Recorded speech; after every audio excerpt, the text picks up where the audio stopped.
Ms. Barbie Loves. Hello mga ka-Barbie Loves! Ngayon, mag-vlog ako, official na to. This is my first time. Ang iba-vlog ko ngayon, yung workplace ko, kung saan ang project ko ay sa Park 1 sa Pote Las Piñas. So, kasama ko si Mary. Mag-vlog kami doon. Abangan nyo po. Bye! Hello! Go! Good afternoon to everyone. I'm Reyna Lane. Nandito tayo ngayon sa Park 1 kung saan yung workplace ko. Nandito i-vlog ko ang project namin dito sa Park 1 sa Pote Las Piñas. Join tayo. Welcome to Park 1. So guys, mga ka-Barbie Loves, ito yung project namin sa Park 1. We have 7 towers here. And we have 3 phases. Phase 1, Phase 2, and Phase 3. This is Tower 1, Tower 2, 3, 4, 5, 6, and 7. So guys, I would like to present Golden Tower presentation.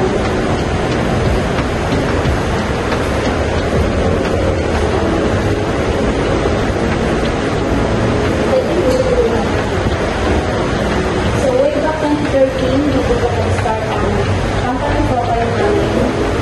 Sa 2013, so, nanggaling ko sa mainland China po na. So, hanggang nag-collage na po dito sa Alan, Minnesota. Ayan po ang Philippine Chinese. So, nagkaroon na rin po kami ng mga awards dito. Ayan po, ito ba?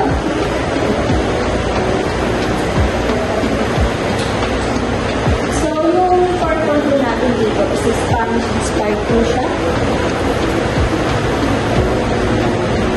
3 major selling point here. Mga Barbie Loves, yan. So, malapit po ang part 1 showroom dito po sa tinatawag natin Iya X, sa City of Dreams, malapit dito po sa Casino, COD, and sa Okada. Na tinatawag natin Entertainment City.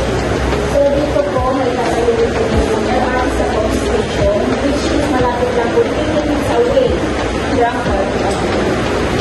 And then Mela Hotel, Baby Bear po yan.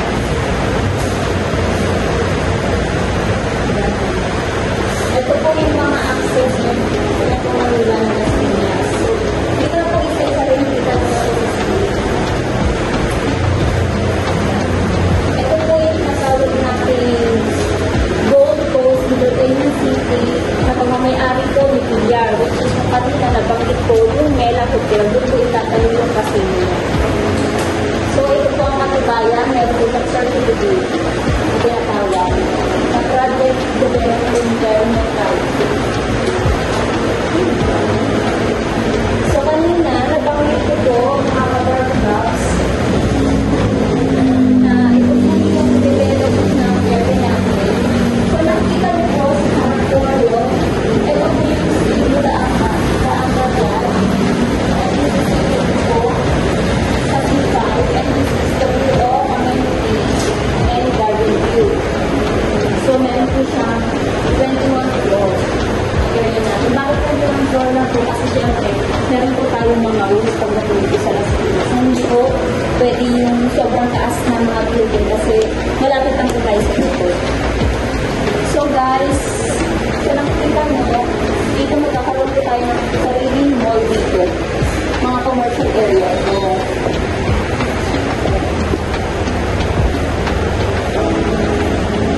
and then, ito naman po ngayon sa Tower 1, ito po yung pinagbenta natin ngayon. Actually, sold out na po yung 1 bedroom natin and dito. So, 20 units na lang po ang available dito kung studio naman po.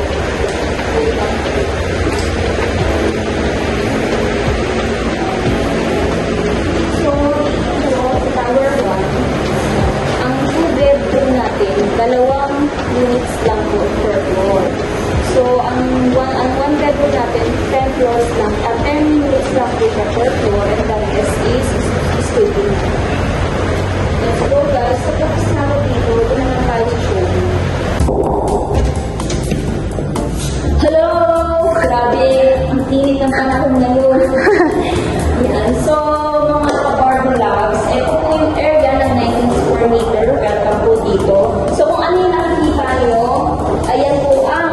kasama dito sa unit natin. So, ito yung actual turnover ng 19 square meter. So, pwede lang po yung aircon hindi kasama. And syempre ako po. Yes, bawal. Hindi pwede. Ngayon, ito po siya. Ayan po yung mga deliverables and cases niya. So, yan. And then, ang maganda pa dito sa 19 square meter, yung high ceiling po siya. Tingnan niyo po. Yes. Diba? So, in the future, pwede po daw magkaroon ng type. Yung bed sa taas, yung living area ng mga bata, or kung ano man ang gusto nyo design, pwede nyo lagyan sa baba. Tsaka, ang maganda rin dito sa part 1, each unit has own balcony po. Ayan. Hindi po guys sa ibang developer, kapag studio, walang balcony. Dito meron po. So, ang maganda dito sa part 1, mga kabar vlogs, yan, kahit ganito yung sukat ng area mo, maganda po yung actual deliverable sa area po natin at saka battery mo tayo. Ano po ibig sabihin ng battery? Kasi po, nasa 2.8 to 3 million na po ang project natin dito. Kaya wala akong battery. So, makakapagpig po tayo ng 820K. Diba? So, ito po yung area ng comfort room natin. Kasama na rin ito. Tapos sa likod nito, pinto, meron pong space dito. Ayan. May space siya dyan. Pwedeng lagyan ng cabinet or yung washing machine naman dito. So, yan. Ang cabinet.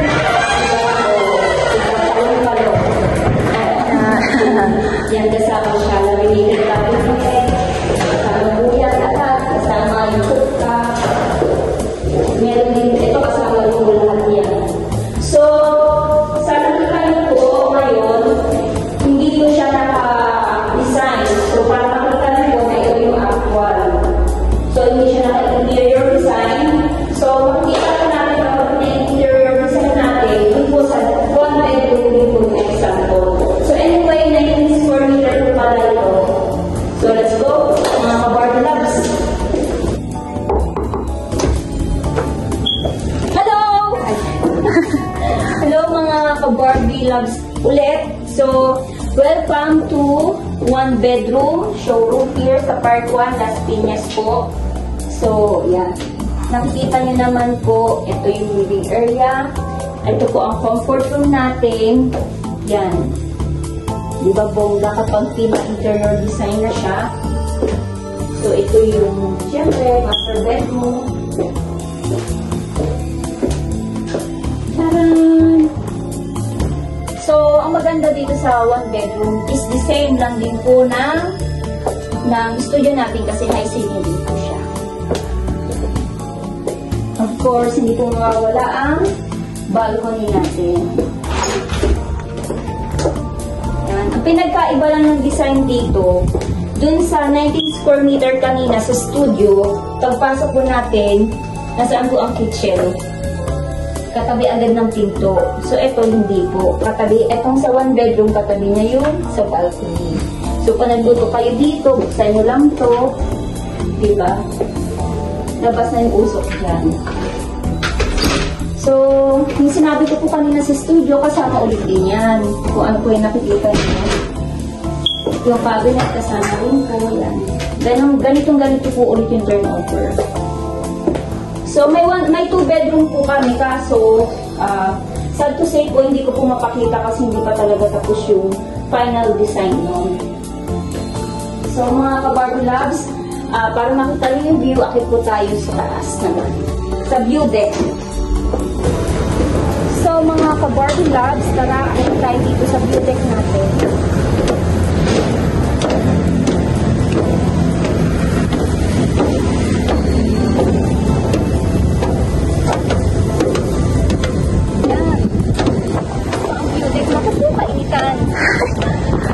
Umaaraw, uulan, mga ka-Barbie Labs. So, itong deck natin, saan yung project po natin? Ayan, ito po. So, ito, nakikita nyo yan lahat.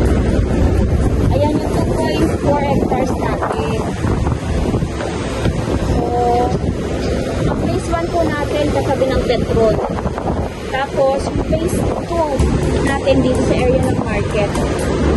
Ayan, nakita mo yung public market, yan siya. Yan. Yan ang katabi natin.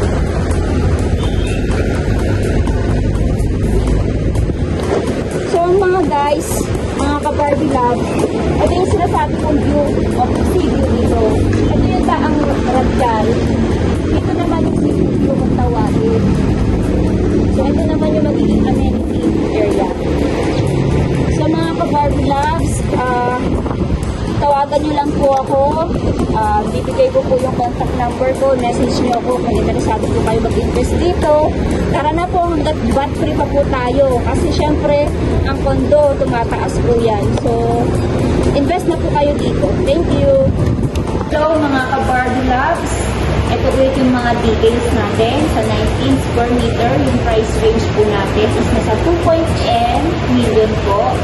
Pero note, VAT free po tayo. So wala po tayong babayaran na VAT or tax doon. And then sa 2-bedroom naman natin, nasa 5.4 na po ang price niya. And then 1-bedroom naman po natin, nag-range na po ng 4.7 M po. So ngayon, 20 units na lang po yung available, and to be honest, puro studio na lang po yung natira. Pero inyo po, 782 units po ang meron tayo sa part 1, pero ngayon 20 units na lang po yung available. So mga ka-Barbie Loves, habol na po tayo, mag-invest po tayo dito sa part 1 by Golden Tower Developer. Thank you!